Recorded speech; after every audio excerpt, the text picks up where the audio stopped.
a knock on our door.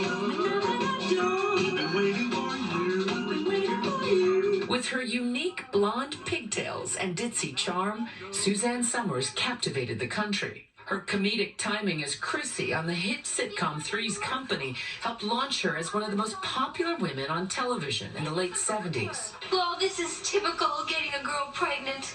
Only a man would do a thing like that. But her life was so much more than her dumb blonde persona. She turned her star-making role into a one-woman empire, morphing into an infomercial queen. Thigh master, we may not have been born with great legs, but now we can look like we were. Best-selling author and self-proclaimed expert on alternative medicine. She always was an extremely popular figure, but she found a way to monetize that popularity in a way so many famous people would after her. Kind of a Kardashian 1.0. The day before her 77th birthday, she passed away peacefully, surrounded by family, including her devoted husband of 46 years, Alan Hamill. Born in 1946 in San Bruno, California, Summers began acting in the late 60s. Her first credited role, the blonde driving the white Thunderbird in George Lucas's 1973 film, American Graffiti.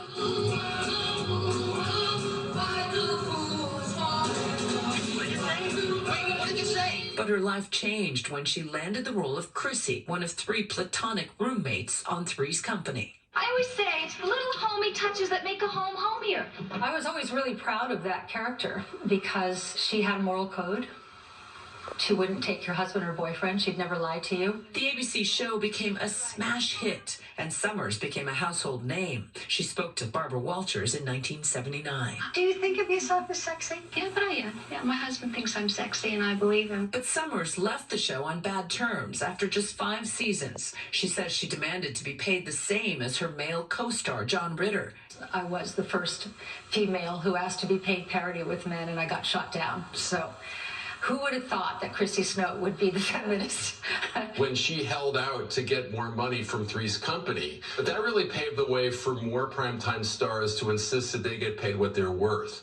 Also, that more women get paid what they were worth as opposed to what men were getting. But back in 1981, Summers was written off the show. My career was dead because the public got mad at me for being greedy, and really what I was asking for, I still think that I deserved it. She was seen as kind of a pariah, and there was a lot of question as to what she would do to get back in showbiz after that. But Summers found a way forward. I felt sorry for myself, maybe for the first time in my life, for a year.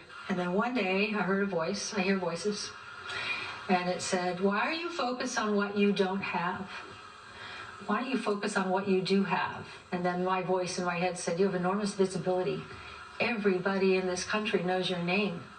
And I thought, God, we can do something with that. With her manager turned husband by her side, Summers took her talents to Las Vegas, starring in her own variety show. Yes, he's our tramp. I adore him.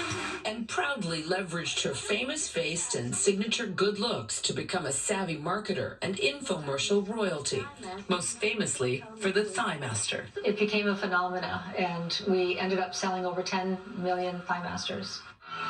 Summers continued to work in Hollywood, appearing in TV shows and movies, including the hit 90s show Step by Step with Patrick Duffy, which ran for 7 seasons. This keeps up, I'll be walking around here butt naked.